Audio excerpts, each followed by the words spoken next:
యెహోషువ గ్రంథం 5వ అధ్యాయం 6వ వచనం పలుకుతుంది, యెహోవా మనకు ఏ దేశం నిచ్చదనని వారి పితరులతో ప్రమాణం చేసెనో పాలు తేనెలు ప్రవహించు ఆ దేశమును తాను వారికి చూపింపనని యెహోవా ప్రమాణం చేసి ఉండెను కనుక ఐగుప్తులో నుండి వచ్చిన ఆ యోధులందరూ యెహోవా మాట వినకపోయినందున వారు నశించు వరకు ఇజ్రాయేలు 40 సంవత్సరములు అరణ్యంలో సంచరించు వచ్చిరి. అంటే దేవుడు వాళ్ళని అక్కడి నుంచి తీసుకొచ్చేటప్పుడు బయటకి మీకు ఈ దేశాన్ని ఇస్తానని వాగ్దానం చేశాడు. ఆ వాగ్దానం ప్రకారం వాళ్ళని బయట తీసుకొచ్చాడు. కానీ వాళ్ళు దేవునికి అవిధేయత చూపించడం వల్ల దేవుడు బయటకు వచ్చినటువంటి జనరేషన్ని అంటే 40 సంవత్సరాల్లో వాళ్ళని అటు ఇటు తిప్పాడు. 40 దినాలు వెళ్ళాల్సినటువంటి ఆ యొక్క వాగ్దాన భూమి 40 సంవత్సరాలు పట్టింది. 40 సంవత్సరాల తర్వాత ఆ జనరేషన్ అంతా మరణించిన తర్వాత కొత్త జనరేషన్ని వాగ్దాన భూమికి తీసుకెళ్ళాడు. దీని ప్రకారం మనకు చాలా క్లియర్గా అర్థమవుతుంది, మనం దేవుని ధిక్కరించడం వల్ల మన జీవితంలో 40 రోజుల్లో జరగాల్సినటువంటి పనులు 40 సంవత్సరాలు పెండింగ్ పడతాయి. చాలామంది అడుగుతారు, సిస్టర్ నాకెందుకు ఈ కార్యం ఇప్పుడే జరగడం లేదు, ఎందుకు ఇన్ని సంవత్సరాలు పట్టిందంటే నువ్వు దేవుని ధిక్కరించావు. అన్నిటికీ అది కారణం కాకపోవచ్చు, కానీ కొన్ని విషయాల్లో నువ్వు దేవుని ధిక్కరించావు. డిసొబీడియన్స్ టు యువర్ గాడ్, నువ్వు దేవునికి అవిధేయత చూపించావు కనుక నీ జీవితంలో జరగాల్సినటువంటి యొక్క పనులు ఆలస్యం పడుతున్నాయి. అంటే నీకు కావాల్సినటువంటి వివాహము ఇంకా దేవుని యొక్క వాక్యాన్ని తెలుసుకోలేదు, ఇంకా పరిశుద్ధతను సంపాదించుకోలేదు కనుక ఇంకా సరిగ్గా ఒకవేళ కనుక ఇప్పుడే నీకు వివాహం చేస్తే నువ్వు సరిగ్గా దాన్ని నిలబెట్టుకోలేవు కనుక నీ వివాహాన్ని పెండింగ్ పెడుతున్నాడు. ఒకవేళ ఉద్యోగం ఇస్తే దేవుడు అవినీతి పనులు చేస్తావు కనుక నిన్ను మార్చేంత వరకు దేవుడు ఆ పని పోస్ట్ పోన్ చేసి నువ్వు మారిన తర్వాత నీకు ఉద్యోగం ఇస్తాడు. దానికి కొంత సమయం పడుతుంది. అంటే నువ్వు దేవునికి అవిధేయత చూపించేంత వరకు దేవుడు నీకు జరగాల్సినటువంటి పనులు పోస్ట్ పోన్ చేస్తూనే ఉంటాడు. కొంత సమయం వ్యర్థం అవుతుంది. కనుక ప్రియమైన సహోదరి సహోదరులారా, మన జీవితంలో అన్ని విషయాల్లో కాకపోవచ్చు కానీ కొన్ని విషయాల్లో ఏదైనా పోస్ట్ పోన్ అవుతుందా, ఏదైనా పని జరగడం లేదా అంటే దేవుడి చిత్తం కాదు అనుకోవచ్చు. దాంతోపాటు నాలో ఏదైనా తప్పు ఉందా, దేవుడు చెప్పిన విధంగా నేను జీవించడం లేదేమో, అది సరి చేసుకుని ఆయనకు విధేయత చూయిస్తే కనుక నా జీవితంలో ఈ కార్యం జరుగుతుందేమోనని ఒకసారి మనల్ని మనం రీచెక్ చేసుకోవాలి. అంతేకాకుండా ప్రియమైన సహోదరి సహోదరుడు, చాలామంది క్రైస్తవులు ఇది తప్పు అని తెలిసి కూడా తప్పు చేస్తూ ఉంటారు. వాళ్ళకి తెలుసు తప్పు అని చెప్పేసి, తప్పు అని తెలిసి కూడా అయినా చేస్తున్నాం ఎందుకంటే ఆ పరిస్థితి వచ్చాయి కనుక చేయాల్సి వచ్చింది అని. నీకు తాగడం తప్పు అని తెలుసు అయినా తాగుతూ ఉంటావు ఎందుకంటే అది లేకుండా నువ్వు ఉండలేవు కనుక, లేకపోతే నీ ఫ్రెండ్స్ ముందు నీకు అవమానంగా ఉంటుంది కనుక, లేకపోతే వ్యభిచారం తప్పు అని తెలుసు అయినా సరే వ్యభిచారం చేస్తూ ఉంటారు. ఒక స్త్రీ ఫోన్ చేస్తూ ఉంటుంది, తనకి భయంకరమైన ఎసిడిటీ ప్రాబ్లం, గ్యాస్ట్రిక్ ప్రాబ్లం ఉంది, కడుపు నొప్పి తట్టుకోలేక, ఛాతుల మంట తట్టుకోలేక నాకు డైలీ ఫోన్ చేస్తున్నప్పుడు దేవుడు మాతో మాట్లాడుతూ అని అన్నారు, ఆమె చేస్తున్న పాపాన్ని మానుకోమని చెప్పమ్మా, మనం స్వస్థపరుస్తాను అని. ఏం పాపం చేస్తుందంటే వ్యభిచారం చేస్తుంది. అంటే తనకి 25 సంవత్సరాల వయసున్నా సరే కష్టపడి పని చేసుకుని సంపాదించుకోకుండా ఈజీ మార్గాన్ని ఎంచుకుని వ్యభిచారం చేస్తుంది కనుక అటువంటి ప్రాబ్లం దేవుడు ఎలా చేశాడు ఆ అమ్మాయికి. నేను చెప్పినప్పుడు కొంతకాలం మానుకుంది, బాగానే ఉంది, మళ్ళీ మొదలుపెట్టింది. మళ్ళీ రోజు ఫోన్ చేస్తూ ఉంది, సిస్టర్ నా కోసం ప్రార్థన చేయండి అని చెప్పి. మళ్ళీ ఒకసారి దేవుడు మాట్లాడాడు, ఎంత ప్రార్థన చేసినా ఆమె చేసినటువంటి తప్పు మానుకునేంత వరకు ఆమెకి యొక్క స్వస్థత చేకూరదని చెప్పి దేవుడు మరొకసారి సెలవిచ్చాడు.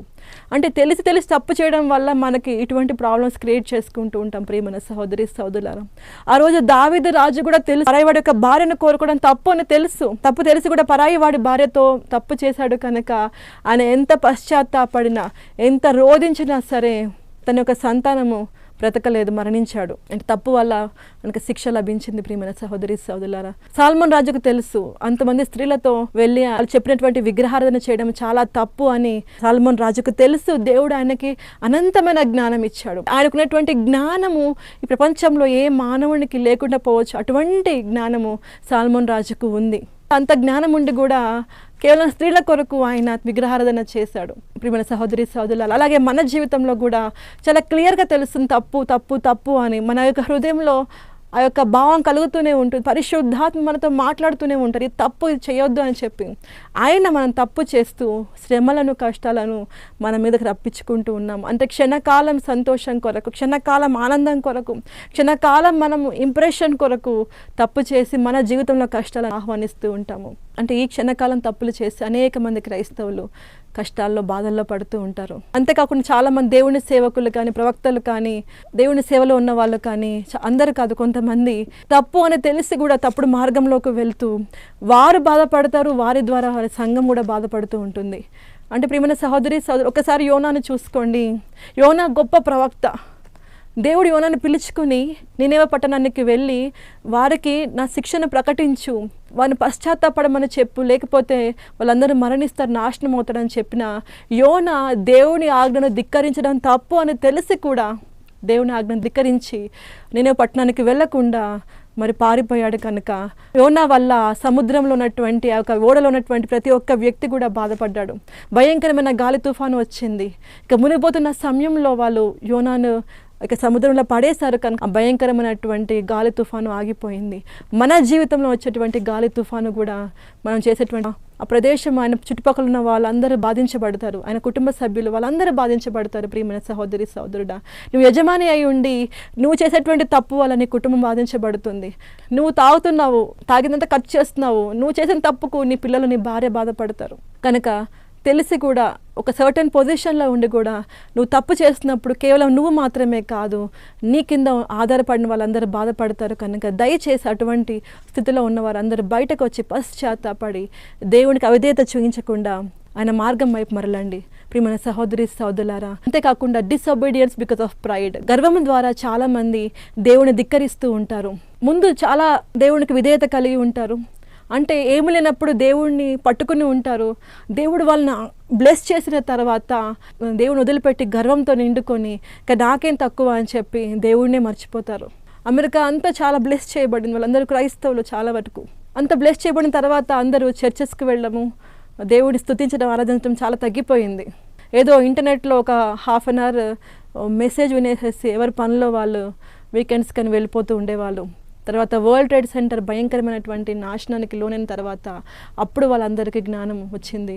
తర్వాత మళ్ళొకసారి దేవుని స్తుతించడం, ఆరాధించడం మొదలైంది. ప్రియమైన సహోదరి సహోదరులారా, అంటే మనం గర్వంతో మనం అన్ని పొందుకున్న తర్వాత, బ్లెస్సింగ్ వచ్చిన తర్వాత ఇక దేవుడు అక్కర్లేదు అని పక్కన నెట్టేస్తే ఒక దెబ్బ దేవుడు బలంగా కొడతాడు.